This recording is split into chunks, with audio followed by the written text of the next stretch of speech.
Hello friends, welcome to my YouTube channel.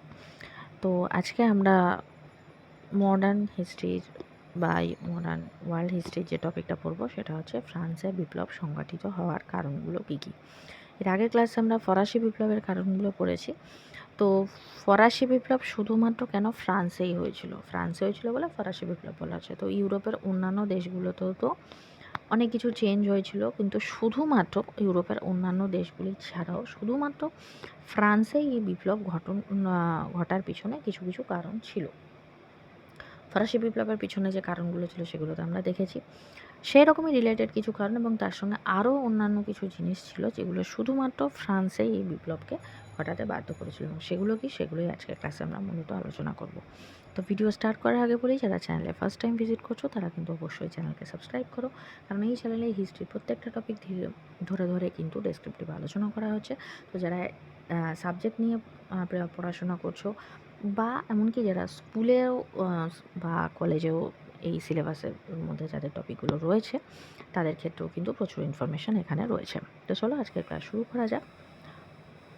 তো প্রথমেই যেটা বলছিলাম যে ইউরোপের বিভিন্ন দেশে কিন্তু সেই সময় শ্রেণী সংঘাত, শ্রমিক অসন্তোষ, এরকম বিভিন্ন সমস্যায় কিন্তু জর্জরিত ছিল। যে এরকম সমস্যা যে শুধুমাত্র ফ্রান্সে ছিল, অন্য কোথায় ছিল না তা কিন্তু নয়।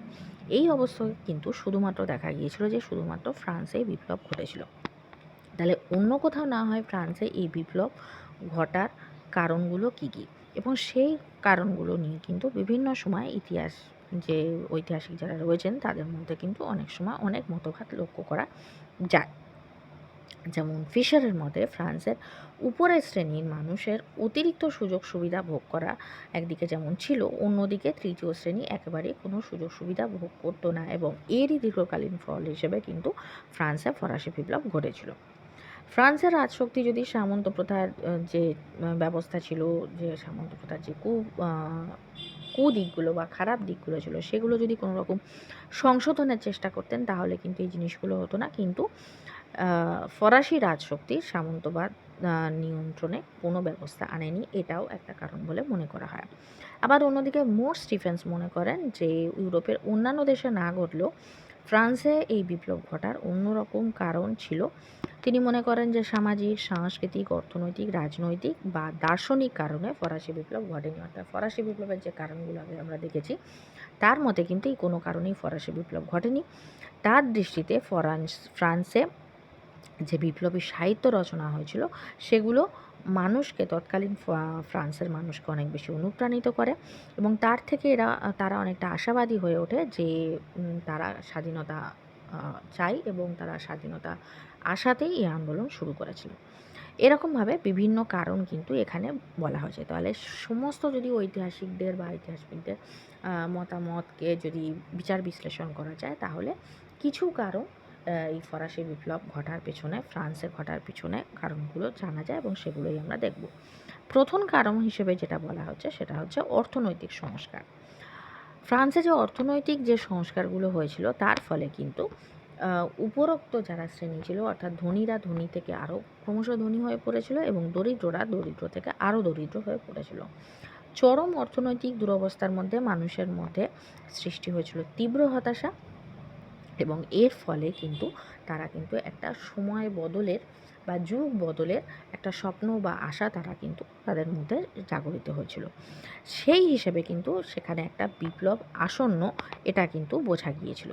বিভিন্ন ক্ষেত্রে দেখা গিয়েছিল যে জনগণের মধ্যে যে রাষ্ট্র ক্ষমতার বিরুদ্ধে যে শুধু তারা বিক্ষোভ জমা হয়েছিল তা নয়, কিন্তু সেই বিক্ষোভটাকে তারা একটা সংগ্রামের দিকে নিয়ে যাওয়ার জন্য তারা মরিয়া হয়ে উঠেছিল, এটা কিন্তু দেখা গিয়েছিল। নেক্সট হচ্ছে নিপীড়িত গোষ্ঠীর বিপ্লবীদের সমর্থন। বিপ্লবীদের সবথেকে বড় সাফল্য ফরাসি বিপ্লবের ক্ষেত্রে যেটা হয়েছিল সেটা হচ্ছে ফ্রান্সের অবহেলিত এবং নিপীড়িত গোষ্ঠীর সমর্থন তারা কিন্তু খুব জোর কদমে পেয়েছিল।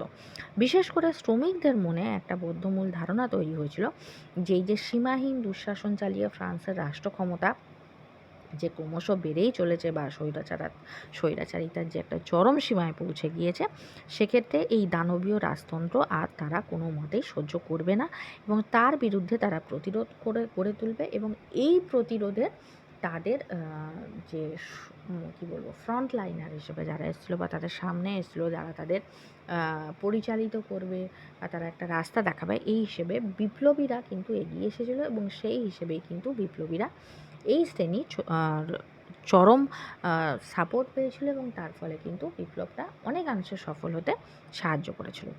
নেক্সট হচ্ছে কি রাজনৈতিক দস্যুবৃত্তির থেকে মুক্তি। ফরাসি বিপ্লবের একটা কারণ আমরা অর্থনৈতিক তো জানি, কিন্তু তার থেকেও একটা বড় জিনিস হচ্ছে যে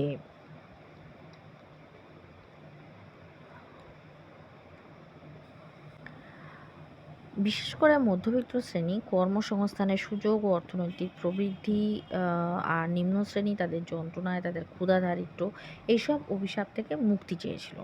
অন্যদিকে ধনী শ্রেণীরা তাদের ব্যবসায় বিনিয়োগের জন্য উপযুক্ত পরিবেশ চেয়েছিল এবং তারা অনেকাংশে পেয়েওছিল। কিন্তু রাজারা শুধুমাত্র তাদের আজ্ঞাবহ অভিজাত শ্রেণী এবং নাইট এবং তাদের সামন্ত প্রভুদের ভরণ পোষণ নীতির ওপরই গুরুত্ব আরোপ করেছিল। তার ফলে কি হয়েছিল, অন্যান্য বণিক শ্রেণী, ব্যবসায়ী, সাধারণ মানুষ, কৃষক, শ্রমিক, তারা কিন্তু সমস্ত কী বলবো রাজনৈতিক যে দস্যুবৃত্তি বা শোষণ, এখানে রাজা এবং তার স্বপোষণকারী যেসব অভিজাতরা ছিল, নাইট শ্রেণী ছিল, সামন্ত প্রভু ছিল, তাদের যে শোষণ, এবং তার শুধু শোষণ নয়, তাদের অনেকাংশে দস্যুবৃত্তি আচরণ থেকেও কিন্তু তারা মুক্তির আশায় এই বিপ্লবে অংশগ্রহণ করেছিল। নেক্সট হচ্ছে নতুন পরিবর্তনের আশা।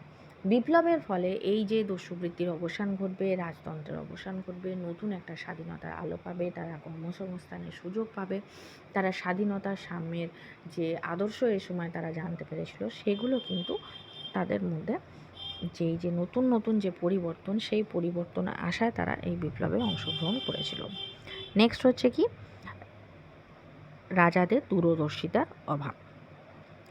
রাজতান্ত্রিক শাসনকালে ফ্রান্সের অর্থনৈতিক ক্ষেত্রে ছন্দপতন যে ঘটেছে বা অর্থনৈতিক যে পতন, অর্থনৈতিক ভারসাম্য ফ্রান্স হারিয়ে ফেলেছিল, সেটা তো আমরা আগে অর্থনৈতিক কারণগুলোর মধ্যে দেখেছি, এবং সেক্ষেত্রে কিন্তু রাজাদের দূরদর্শিতার অভাবের কারণেই কিন্তু এই ছন্দপতন ঘটেছিল।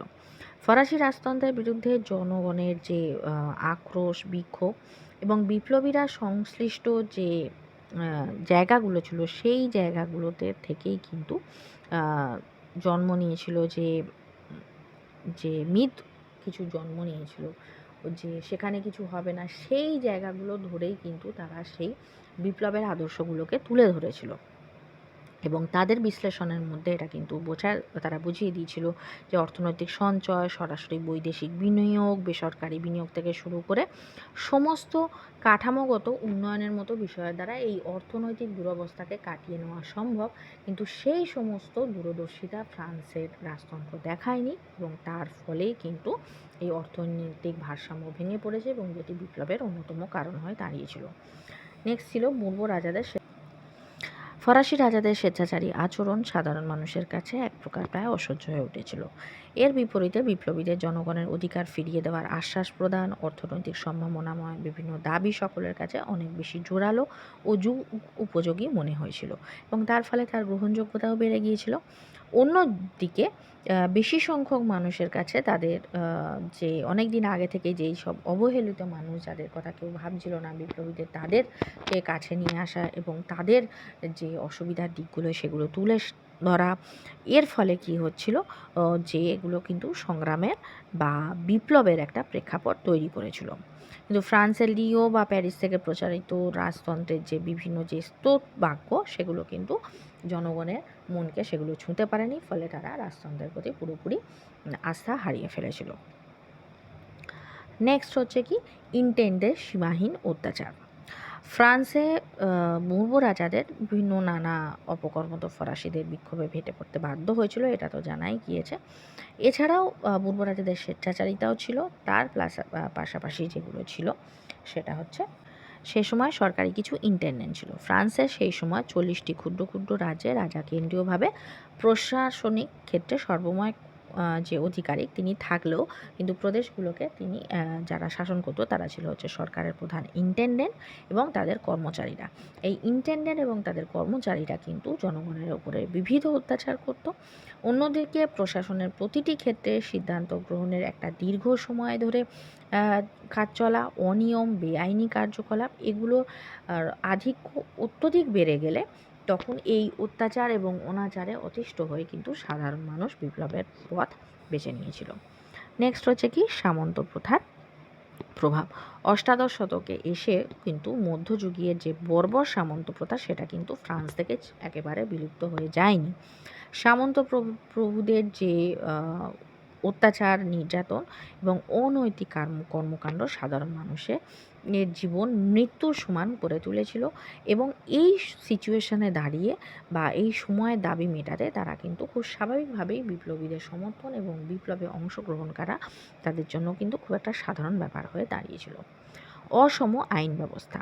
ফ্রান্স এমন একটি দেশে তো সেই সময় পরিণত হয়েছিল যেখানে ক্ষমতার বিভিন্নতা এক আইনের বিভিন্ন প্রয়োগের দিক ছিল, অর্থাৎ সুযোগ সুবিধা ভোগী শ্রেণী অর্থাৎ প্রথম শ্রেণী এবং দ্বিতীয় শ্রেণী, যেটা আগের ক্লাসে আমরা সামাজিক শ্রেণী বিন্যাস দেখেছি।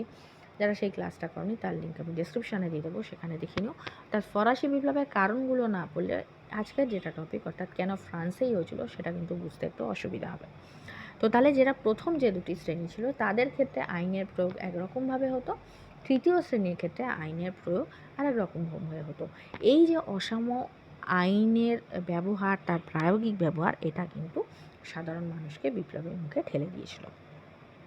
নেক্সট হচ্ছে অক্সবার্গের সন্ধির প্রভাব।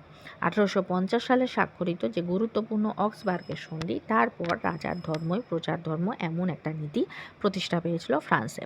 অনেক ক্ষেত্রে প্রজাদের বাধ্যতামূলক ক্যাথলিক কিংবা প্রোটেস্ট্যান্ট ধর্মমতে দীক্ষিত করা হয়। ধর্মবিশ্বাস যার যার আর দেশটা সবার এরকম ধারণা কিন্তু তখনও প্রতিষ্ঠা করা হয়নি। ধর্মের ভিত্তিতেই কিন্তু বা ধর্মীয় ক্ষেত্রে রাষ্ট্র দ্বারাই নিয়ন্ত্রিত ছিল। বারবার সংস্কার, পরিবর্তন, রূপান্তরের মধ্যে দিয়ে খ্রিস্টান ধর্ম ততদিনে একটা নতুন রূপ লাভ করেছিল।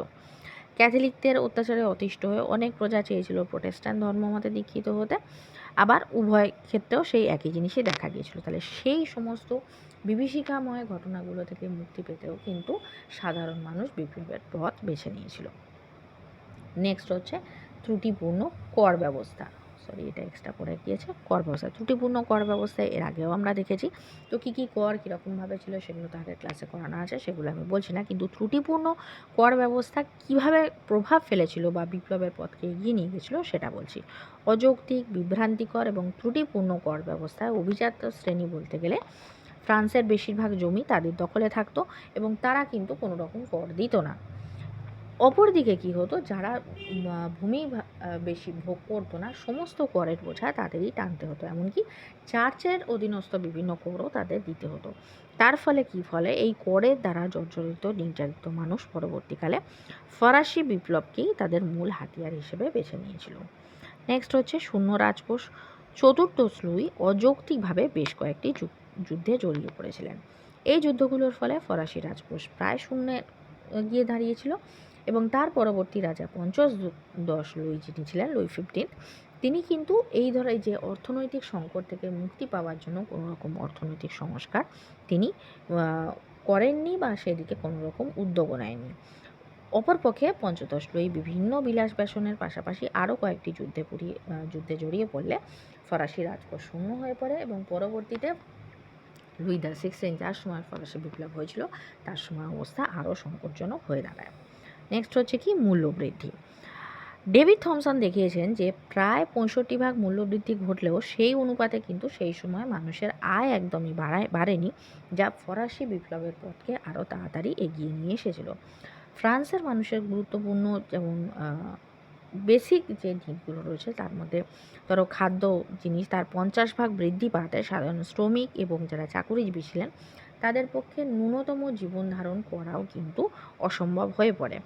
অর্ধ আহার, অনাহার এবং রুটি দাঙ্গা তখনকার কিন্তু নিত্য ঘটনা হয়ে উঠেছিল। ফলে মানুষ কিন্তু প্রবল বিদ্রোহ বা বিপ্লবের মাধ্যমে রাজতন্ত্রের পতন তাদের কাছে কাম্য ছিল এবং সেই জন্যই তারা ফরাসি বিপ্লবকে বেছে নিয়েছিল। লাস্ট যেটা ছিল প্রাকৃতিক দুর্যোগ, অর্থাৎ আমরা প্রত্যেকটা একটা দীর্ঘকালীন ফলে একটা তাতে মানে সোজা কথায় বলা যায় যে অনেক দিন ধরে আগুন জ্বলছিল, সেই আগুনে ঘি ঢালার কাজ হিসেবে একটা তাৎক্ষণিক ঘটনা থাকে। এক্ষেত্রে যেটা কাজ হয়েছিল সেটা হচ্ছিল প্রাকৃতিক দুর্যোগ। কীভাবে? প্রাকৃতিক দুর্যোগের ফলে 1788 খ্রিস্টাব্দে ফ্রান্সে ভয়াবহ খাদ্য সংকট সৃষ্টি হয়েছিল। জীবন বাঁচানোর জন্য হাজার হাজার মানুষ গ্রাম ছেড়ে শহরের দিকে পাড়ি দিয়েছিল এবং বিশেষ করে প্যারিসে এসে তারা জমা হয়েছিল। ক্ষুধার্ত মানুষ শহরে এসে বণিকদের বিলাস ব্যসন যে জীবন সেটা দেখে কিন্তু প্রথমে অবাক হয়েছিল এবং তারপরে তারা আক্রমণাত্মক রূপ নিয়েছিল। অর্থাৎ তারা তাদের সাধারণ জীবনযাপন পালনের জন্য বা বেঁচে থাকার জন্য নিম্নতম জিনিসটুকুনি যেখানে পাচ্ছে না, সেখানে প্যারিসে এসে তারা দেখছে যে এখানে বিলাস ব্যসনে প্রচুর টাকা অপচয় করা হচ্ছে। তাহলে স্বাভাবিকভাবে তারা আক্রমণাত্মক হয়ে উঠেছিল। তারা এখানে এসে একই সাথে দেখতে পায় নিজেদের অবস্থা, এবং অর্থাৎ দুটো পুরোপুরি বিপরীত চরিত্র বা চিত্র তারা দেখতে পায়। তখনই বেশিরভাগ ফরাসি গ্রামবাসী প্রতিরোধ এবং বিক্ষোভে ফেটে পড়ে এবং রাজকর্মচারীরা তাদের দমন করার চেষ্টা করলে সাধারণ যে বিদ্রোহ হিসেবে শুরু হয়েছিল সেটা কিন্তু ফরাসি বিপ্লবের রূপ ধারণ করেছিল। তাহলে আজকের ভিডিও এই পর্যন্তই। যদি ভিডিও ভালো লেগে থাকে তাহলে অবশ্যই ভিডিওকে লাইক করো, যারা চ্যানেল নতুন চ্যানেলকে সাবস্ক্রাইব করো, সাবস্ক্রাইব বাটনের পাশে থাকা যে বেল আইকন রয়েছে সেখানে অলে ক্লিক করো, তাহলে যখনই আমি কোনো নতুন ভিডিও তোমাদের জন্য আপলোড করব তার নোটিফিকেশান তোমাদের কাছে পৌঁছে যাবে।